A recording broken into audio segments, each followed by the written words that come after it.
আসসালামু আলাইকুম। আজকে একটি পেডিয়াট্রিক ড্রপ সম্পর্কে আমি আপনাদের ধারণা দেওয়ার চেষ্টা করব। আপনার সোনামণি যদি পেট ফুলে যায় অথবা পেটে প্রচুর পরিমাণের গ্যাস হয় অথবা বমি বমি ভাব হয় অথবা খেতে না চায়, এই অবস্থায় আপনারা বাবা মায়েরা বিভ্রান্ত হয়ে যান যে আমার বাচ্চা সাধারণত কোনো দুধ খাচ্ছে না অথবা বুকের দুধ খাচ্ছে না, অনেক বিভ্রান্ত হয়ে যান। আমি সাধারণত আপনাদের সুন্দর করে বুঝিয়ে বলছি কিভাবে আপনি এই সিরাপটি সেবন করাবেন। সাধারণত মোটিগার্ড এর জেনেটিক নাম ডমপেরিডন পেডিয়াট্রিক ড্রপ। এই ড্রপটির মূল্য সাধারণত 35 অথবা 40 টাকা হবে, 25 টাকা।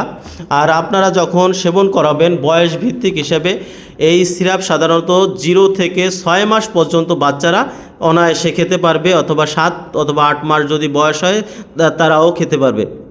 সাধারণত যদি আপনার বাচ্চার বয়স 0 থেকে 25 দিন পর্যন্ত অর্থাৎ 30 দিন 1 মাস হয়, আপনি 0.5 পর্যন্ত খাওয়াতে পারবেন। তারপরে আর একটা ক্যাটাগরি আছে, যে সকল বাচ্চাদের 2 মাস বয়স হয় তারা সাধারণত 0.6 পর্যন্ত খাওয়াতে পারবেন। আর যে সকল বাচ্চারা 6 মাস হয়ে যায় অর্থাৎ 7 মাস হয়ে যায় তারা 1 ml, এই দেখেন 1 ml সুন্দরভাবে লেখা আছে, 1 ml পর্যন্ত আপনারা খাওয়াবেন। এরপরে আর একটা ক্যাটাগরি আছে যাদের 6 থেকে 8 মাস বয়স হয়ে যায় তারা সাধারণত 1.25 পর্যন্ত খাওয়াতে পারবেন। আর অবশ্যই যে কোনো সিরাপ ট্যাবলেট সকল ডক্টরের পরামর্শ নিয়ে, একজন রেজিস্টার্ড ডক্টরের পরামর্শ নিয়ে খাওয়ানোর চেষ্টা করবেন, অযথা কখনো খাওয়াবেন না। যদি আপনার বাচ্চার পেট ফুলে যায় এই সিরাপটি অনেক কার্যকারী, অথবা এই ক্যাটাগরিতে অনেক সিরাপ পাওয়া যায়, সেই সিরাপও আপনারা কিনে খাওয়াতে পারবেন।